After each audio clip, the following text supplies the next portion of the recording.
Fight Club gamers, join the movement.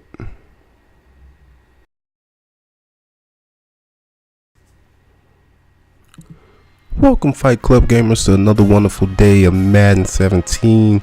This is your host, Timberland the Ghost, representing Fight Club gamers. And today we're going to bring you an interesting series.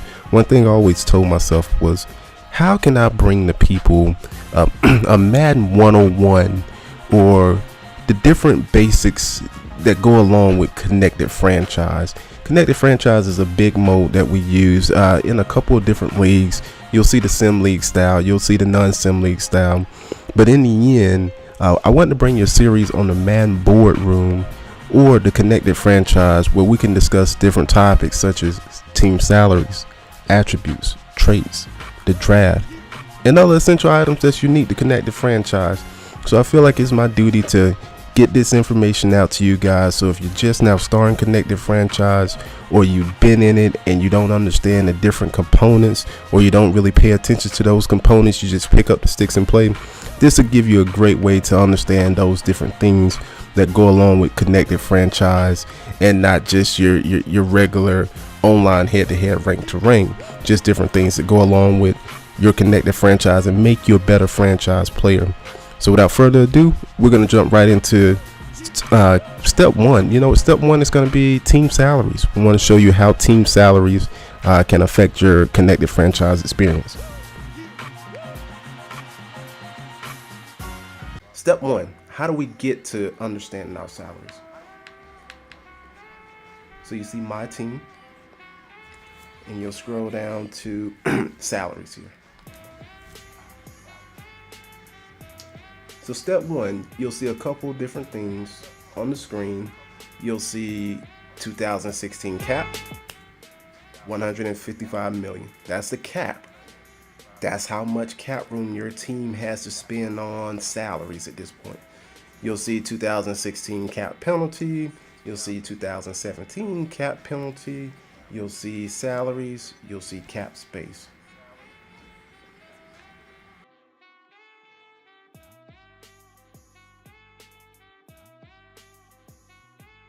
Okay, question number one in the top 5 things to understand about salary cap.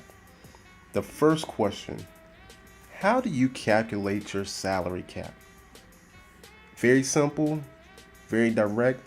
You have 2 different years up top. You'll see 2016 cap at 155 million. You have the 2016 cap penalty. You have your, at the bottom, cap space. And you have salaries. When you look at it, you want to subtract your 2016 cap from your salaries minus your cap penalty, and that will give you your cap space for 2016. People ask, what can you do with your cap space? Typically, you're utilizing your cap space in that current year to sign any free agents throughout the year. You'll see your cap space affected if you do any kind of trades, but in the end, you can sign free agents and utilize a lot of things from your 2016 cap at that point. But people always wonder, how do you calculate your cap space?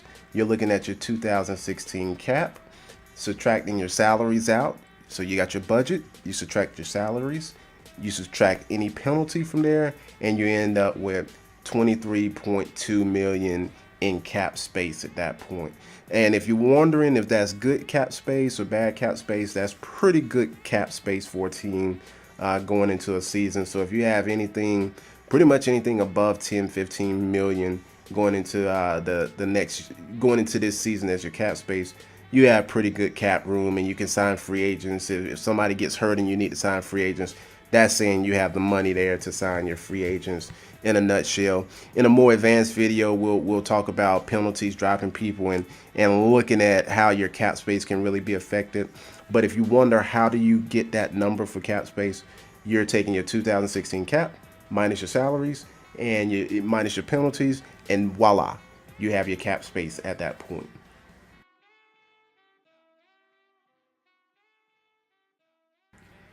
Well, number 2 on the list in the top 5 things in understanding your salary in ConnectedFranchise is the question that we have. What is a cap penalty? How do you incur a cap penalty, and what is a cap penalty? So as I said before, you see the things on there, but the thing we'll focus on now is the 2016 cap penalty. You also see a 2017 cap penalty. That's going to be your next year's cap penalty. What is a cap penalty? How do you incur a cap penalty? 9 times out of 10, a cap penalty occurs one or two ways. You drop a player with the penalty, or you trade a player and you incur a penalty by trading that player. A lot of times when you look at it, and I'll pull it up here, we'll take Tyrann Mathieu at this one right here. You'll see his total salary, $35 million. He has a bonus of 15.5, and then you see the rest of his salary throughout those years. You'll see something that says penalty, and you'll see something that says savings right here. When you incur a cap penalty, a lot of times it's because you dropped a player that has a penalty in this field. So a quick tidbits: if you were looking to free up cap space, a lot of times you want to look at people who don't have a cap penalty right here. You may want to start with those guys first, so you don't incur any kind of penalty and you can free up some cap space. But we'll get back to that's just a side note tidbit at that point. But we'll get back to, we'll look at it from a total salary at this point. We'll go back to Matthew at this point. 15.5 bonus. You'll see the salary and you'll see the penalty. That cap penalty comes from when you typically drop that player, you still owe them that bonus. So when you trade that player, you still owe them that bonus. So that will go towards your 2016 cap penalty if you drop this player. And sometimes that bonus is spread out through multiple years, so it can spread to the 2017 cap penalty. And perfect example, we'll look at one right now. We'll drop Matthew to see what type of cap penalty that he will incur. If we cut this player, if you see it, it says you'll free 2.8 million in cap room, but you'll incur a penalty of 15.5 million if you release that player. And that comes from that bonus at that point. If we release him, boom, you just released him at that point. So now when you look at your cap space and you look at your cap penalty, you'll see your cap penalty for 2016 is 2.8 million, and then that next year is 13.4. So you'll see his bonus, some of his bonus got penalized this year, and a lot of his bonus got penalized next year for the 2017 season. Sometimes there's a rhyme and reason where it splits it evenly. Sometimes it all is in 2016 and some is in 2017 at that point. But you're definitely going to incur a penalty when you drop a player who has a bonus and who still owed guaranteed money. That's when you'll incur a cap penalty, either then or when you're trading a player and you're still going to have to pay that bonus to that player. So that's what a cap penalty is. If that number becomes too high, it really hurts your cap space. You'll see your cap space goes down to 26 million at that point, or it increased a little bit, but a lot of times when you have a large cap penalty, it puts pressure on your cap space at that point. So that's tip number 2 at this point. If you're a novice, if you're brand new to Madden and you're just playing, be mindful of how you trade your players. Be mindful of how you drop them. Always look at the penalty. And a lot of times scroll over here and see what kind of penalty or release penalty when you drop this player, so you'll know, are you really going to hurt your cap, or are you really going to help your cap by releasing this particular player?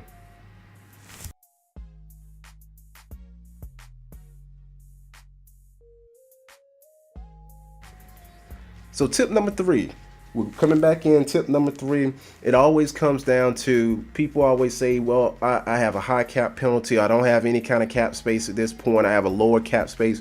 How do I save money? Well, typically how you save money is realistically releasing players or trading players. Same way you can incur a penalty, it's the same way that you can save money. Those are the top 2 ways that you can save money at that point. So when you're thinking about saving money, as I said before, we looked at it. This is a great tip. If you're looking at saving money, come over here to your team. We're still in the salary mode. You'll see what your players are. You'll see this is first person is Larry Fitzgerald. If you're looking to save money or increase your cap space, the first thing I typically look at are the people who don't incur a penalty. So you come over here to the penalty line, you sort it, start from the bottom up of the people who you may not need on your team that you can release with confidence because you have backups and everything in place, and who won't incur a penalty for you. Who wants to have a penalty when you drop a player?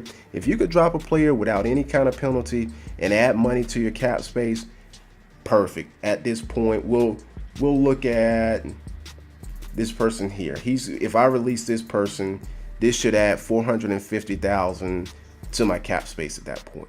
If you scroll down, you'll see a lot of different zeros. You see how many people that we can drop. Matter of fact, let's go here. If I drop John Brown right now, it's not going to cost me anything to drop, and typically it's going to add 1.2 million to my cap space. Let's try this experiment. Let's cut John Brown. Let's say we needed to add 1.2 million. Releasing John Brown, or Jaron Brown. I'm sorry, not John Brown. Jaron Brown, 1.2 million. Boom. You just dropped him. You added 1.2 million to your cap space, and you didn't interrupt any kind of cap penalty or incur any kind of cap penalty at that point. So if you're just now getting your team, or you take over a team mid-season and you get into there and you have a bad cap, and your commissioner said, hey, you got to tough it out, we're not clearing cap, and you want to look at ways to save money, come over to penalty, sort, start from the bottom up, see who you don't need on your team, and then you drop those guys. That's the fastest way to increase some cap room without incurring penalty.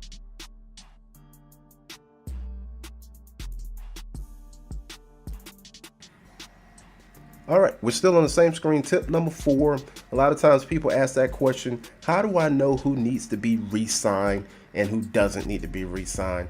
There's a couple of different ways to look at it. If you're in the team salary screen, if you want to come over to contract length remaining, different things at that point, you'll see the salary cap hit for 2016. Let's say next season they don't have a salary cap hit because they need to be re-signed. If you sort years remaining, you'll see 1 year remaining at that point. You're gonna have 1, 2, 3, 4, 5, 6, 7, 8, 9, 10, 11, 12, 13, 14. You'll see a couple of different people. You see a lot of people at this point that need to be re-signed. All right, now some of these people are free agents that we picked up. So there's 2 different times to re-sign. You have people that are on traditional contracts that need to be re-signed, and then you have people that you probably picked up along the way throughout the season that's on a 1-year contract. The people that are on your team that had a structured contract for pretty much more than 1 year at that point, you'll see those people and they need to be re-signed this year. A lot of times you'll see that on this screen, and I'll show you right here. Typically, when you come into ConnectedFranchise, you'll see something that says players ready to negotiate. 14 players are ready to negotiate their contract. These are pretty much the players that you saw on that length, or didn't have any more time remaining on that portion, or on that last year of that contract. You'll see Campbell, you'll see Mathis, Floyd, Jefferson, Chandler Jones. And when we go back to that screen, you'll see these same people need to be re-signed. But now on that screen, you'll see more than 14 people where their contract expired. So let's take a look. Remember some of those names.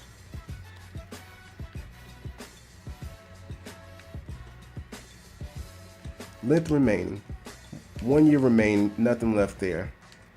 So you'll see some of those names, Jenkins. You'll see some of these names on there, Watford, Gresham. You'll see all those names. A lot of times, people who had a length of contract longer than 1 year, you'll see their name up there at that point.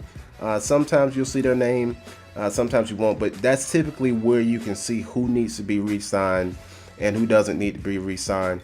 And a lot of times, the people who need to be re-signed, who have multiple year contracts, they're the ones you'll get a chance to re-sign first.